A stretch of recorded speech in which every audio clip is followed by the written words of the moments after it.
Dans la nuit parisienne silencieuse, Pierre Dupont, le milliardaire de 55 ans, activa depuis son bureau high-tech la caméra qu'il avait fait installer secrètement dans la chambre de sa fille Sophie. L'écran s'illumina sur une scène qui le pétrifia. Sophie, 25 ans, embrassait avec une passion évidente une jeune femme inconnue sur son lit. « Mon Dieu », murmura-t-il, le cœur serré, elle est lesbienne et je viens de tout découvrir. Il n'avait pas prévu que cette intrusion allait tout faire basculer vers un mariage le jour même. Sophie ignorait tout en rentrant épuisée de sa journée au siège de l'entreprise familiale. À 25 ans, elle gérait les relations publiques de l'empire immobilier Dupont, un poste que son père avait imposé pour la garder près de lui. Veuve depuis la mort de sa femme dans un accident de voiture, elle avait été élevée dans le luxe mais sous une surveillance constante. Pierre voulait la voir mariée à Antoine, le fils d'un allié d'affaires, pour consolider les alliances financières. L'entreprise vacillait sous les dettes et ce mariage était la bouée de sauvetage. Sophie avait accepté les dîners arrangés en surface mais son cœur appartenait à Marie depuis 2 ans. Le lendemain matin, Pierre la convoqua dans la villa familiale à Neuilly-sur-Seine, une forteresse de verre et d'acier. Sophie entra le pas hésitant, sentant l'atmosphère lourde. « Papa, que se passe-t-il » demanda-t-elle en voyant son visage fermé. Pierre activa l'enregistrement vidéo sans un mot. Les images défilèrent, Sophie et Marie riant complices puis s'embrassant avec une tendresse qui ne laissait aucun doute. « Qui est cette fille » hurla Pierre en pointant l'écran. « C'est Marie » répondit Sophie, la voix tremblante. « Je l'aime papa, je ne peux plus mentir. » Pierre explosa. « Tu m'as trahi, notre famille, notre réputation en France on tolère mais dans notre milieu c'est la honte. Tu vas rompre immédiatement et épouser Antoine la semaine prochaine. » Sophie sentit le sol se dérober. Depuis l'université où elle avait rencontré Marie en cours de littérature, leurs âmes s'étaient liées. Marie, 24 ans, étudiante en art, issue d'une famille modeste mais fière, travaillait comme serveuse pour payer ses études. Leur amour était discret, des escapades dans des cafés du Marais, des nuits volées loin des regards. Sophie avait toujours eu peur de l'avouer à son père, il avait banni toute déviance depuis l'enfance, lui répétant que le devoir familial primait. Maintenant piégée par cette caméra, elle se sentait violée dans son intimité, la confiance brisée à jamais. « Je ne remuerai pas » cria-t-elle, les larmes coulant. « C'est ma vie, pas la tienne. » Elle claqua la porte, laissant Pierre seul avec sa rage et ses calculs. Marie attendait Sophie dans leur café habituel près de la Bastille. Quand Sophie arriva en pleurs, elle comprit immédiatement. « Il sait tout » murmura Marie en la serrant contre elle. Sophie hocha la tête. « Il a installé une caméra dans ma chambre comme si j'étais une enfant ou une ennemie. » Marie sentit la colère monter mais aussi la peur. Leur amour si pur allait affronter la tempête. Elles avaient parlé mariage en secret. Marie voulait adopter un enfant plus tard mais maintenant tout explosait. « Rentre chez toi pour l'instant » dit Marie, « on trouvera une solution, je t'aime quoi qu'il arrive. » Pierre ne dormit pas cette nuit-là. Il visionna les enregistrements encore et encore, cherchant une faille, une preuve que c'était une phase. Mais non, l'amour de Sophie pour Marie transpirait de chaque image, des regards, des caresses, des rires. Il pensa à son entreprise au bord du gouffre, les dettes accumulées, les rivaux qui guettaient. Antoine était la clé, son père dirigeait un groupe tech qui pouvait injecter des millions. Un mariage hétéro aurait sauvé tout, mais maintenant. Soudain une idée germa, et si cette Marie n'était pas n'importe qui? Il lança une enquête rapide, son équipe découvrit que Marie Lefebvre était la fille cachée d'un rival puissant, un magnate du BTP avec qui une alliance pourrait tout changer. La vérité le frappa comme un coup de tonnerre. Le matin suivant, Pierre appela Sophie. « Reviens immédiatement, j'ai compris quelque chose. » Sophie arriva méfiante, accompagnée de Marie pour la première fois. Pierre les regarda côte à côte, Sophie élégante et brisée, Marie fière et déterminée. « Asseyez-vous » dit-il calmement pour la première fois. « J'ai vu la vérité, pas seulement votre amour mais qui est Marie. » Marie fronça les sourcils. « Que voulez-vous dire ? » Votre père, monsieur Lefebvre, le concurrent que je aimais, dont l'entreprise peut sauver la nôtre. Sophie et Marie échangèrent un regard choqué, elles ignoraient que le père de Marie cachait sa fortune pour protéger sa fille des pressions.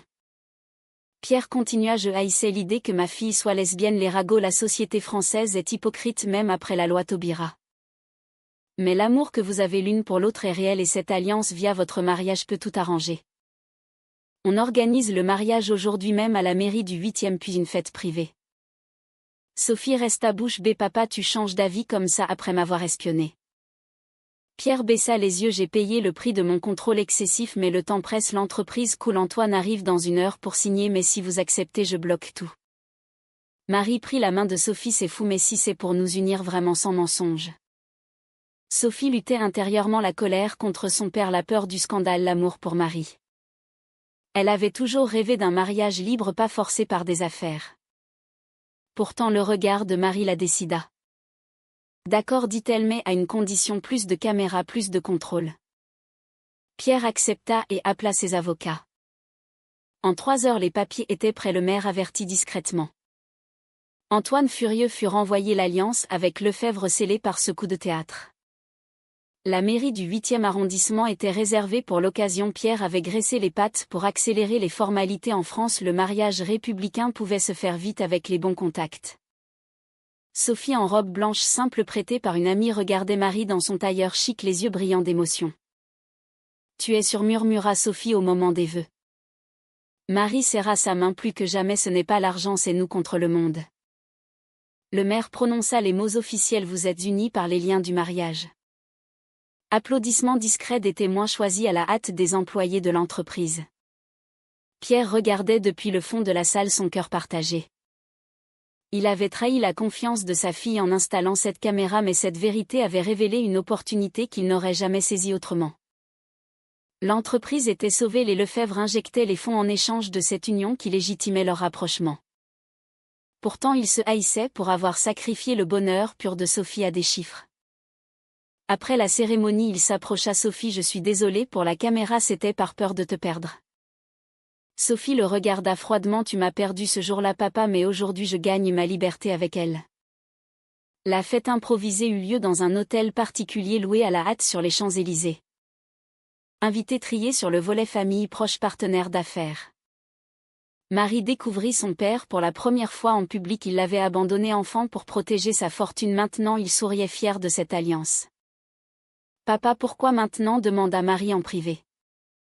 Il soupira. « J'ai fui les responsabilités, mais ton amour pour Sophie m'a ouvert les yeux. » Marie sentit un mélange de joie et de rancune. Son père l'avait nié pendant des années.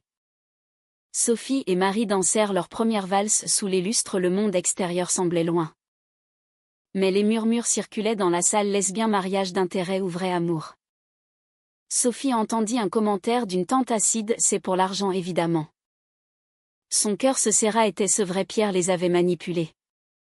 Marie la rassura. « Non, c'est notre choix. » Pourtant la nuit venue, dans la suite nuptiale, Sophie confia à Marie: « J'ai l'impression d'avoir vendu notre amour. » Marie l'embrassa doucement. « On va le reprendre en main. » Le lendemain, les journaux People titrèrent: « Milliardaires unis, les dynasties par amour, lesbien, choc et admiration. » Pierre regarda les articles avec satisfaction. L'image de l'entreprise remontait. Mais Sophie l'appela furieuse. « Tu as laissé fuiter l'histoire pour booster tes actions. » Pierre avoua: « Oui, mais c'était nécessaire. » La trahison s'approfondissait. Sophie décida de quitter l'entreprise, de se lancer seule avec Marie dans une galerie d'art. Le prix de la vérité était lourd. Marie de son côté affrontait son père en réunion d'affaires. Il voulait la contrôler maintenant qu'elle était Madame Dupont-Lefebvre. « Tu n'as jamais été là pour moi, dit-elle, maintenant tu profites. » Il baissa la tête. « J'ai payé cher mon absence. » Conflit éclatait partout. La société française avec ses regards curieux, ses jugements sur leur couple. Sophie et Marie tenaient bon, mais les fissures apparaissaient. Pierre réalisa trop tard que son geste avait ouvert une boîte de Pandore. Il perdait sa fille jour après jour. Une dispute violente éclata au bureau. Sophie démissionna sur le champ, emmenant Marie. « Je ne suis plus ton pion, papa. » Pierre resta seul dans son empire vide, regrettant la caméra qui avait tout déclenché. Semaine suivante, Sophie et Marie s'installèrent dans un appartement modeste du Marais, loin du luxe imposé. L'amour survivait, mais les ombres persistaient. Sophie cauchemardait de la caméra, imaginant son père toujours aux aguets. Marie la consolait: « On est libre maintenant. » Pourtant les pressions continuaient. Le père de Marie poussait pour plus d'implication dans les affaires. L'alliance économique les liait malgré elle. Un soir, une dispute éclata. « Marie, tu acceptes les dîners avec ton père pour l'argent. » Marie riposta: « Et toi, tu me reproches de vouloir stabiliser notre vie après le chaos qu'il a créé. » Sophie pleura: « Je me sens piégée, même mariée. » Elles se réconcilièrent dans les bras l'une de l'autre, mais le doute s'installait. L'instantanéité du mariage avait évité le pire mais créé de nouvelles chaînes. Pierre tenta de se rapprocher, il envoya des cadeaux, des excuses écrites. Sophie les ignora jusqu'à un appel désespéré: l'entreprise vacille encore sans toi. Elle refusa: je ne reviendrai pas. Intérieurement elle souffrait, son père l'avait élevée seule, elle connaissait sa solitude. Marie conseilla: pardonne mais garde tes distances. Un événement imprévu accéléra les choses, le père de Marie tomba malade d'une crise cardiaque. À l'hôpital, Sophie vit Marie s'effondrer et Pierre arriver en soutien inattendu. Ils veillèrent ensemble, la vérité de la caméra sembla lointaine face à la mort. Marie murmura à Sophie: merci d'être là. Pierre s'excusa sincèrement: pour la première fois j'ai eu tort, l'amour passe avant tout. La réconciliation partielle eut lieu, mais Sophie imposa des règles, plus de contrôle. Le couple prospéra, leur galerie d'art ouvrit avec succès, célébrant l'art queer parisien. Pourtant les cicatrices restaient. Sophie se demandait si sans la caméra ils auraient choisi librement. La société les observait, modèle ou scandale. Des interviews, des articles, Sophie parla ouvertement des pressions familiales. Marie à ses côtés, fière. Pierre assista à l'inauguration en retrait, fier mais brisé. Mois plus tard, le couple affronta une nouvelle tempête. Un concurrent jaloux fit circuler des rumeurs sur la validité du mariage d'intérêt pur. Les médias relancèrent l'histoire de la caméra, espionnage familial. Sophie et Marie durent témoigner devant notaire, prouver leur amour sincère. Pierre intervint en justice pour défendre sa fille, avouant publiquement son erreur. Je l'ai espionnée par peur, maintenant je la soutiens. Ce geste public répara une partie des dommages. Sophie pardonna enfin: papa, j'accepte tes excuses mais on avance séparément. Pierre vendit part de l'entreprise à Marie. S Family se retira paisiblement à la campagne. Sophie et Marie adoptèrent un enfant via PMA, un garçon nommé Lucas. La famille s'agrandit, l'amour triompha des drames. Pierre visita souvent grand-père repentant, jouant avec l'enfant. Mais les questions demeuraient. Sophie se demandait si le bonheur valait les trahisons passées. Marie répondit: l'important c'est maintenant. La vie continua à Paris avec ses hauts et bas mais solides. Année après, le mariage instantané devint légende dans les cercles parisiens. Sophie et Marie élevaient Lucas avec amour, leur galerie florissait. Pierre, 60 ans maintenant, vivait retiré mais proche, visitant souvent. Il avait appris la leçon: l'amour vrai n'a pas de prix. Un soir, autour d'un dîner familial, Sophie leva son verre à la vérité même douloureuse. Marie sourit: on a payé cher mais gagné plus. Pierre hocha la tête: j'ai installé cette caméra par erreur mais elle a uni ce qui devait l'être. Pourtant au fond Sophie gardait une cicatrice, l'intimité violée. Était-ce justifié? La société avait évolué mais les familles restaient compliquées. Aujourd'hui, avec leur fils heureux, elle regardait l'avenir. Le prix des choix était accepté. Est-ce que l'espionnage parental peut mener à un bonheur légitime, vrai ou faux?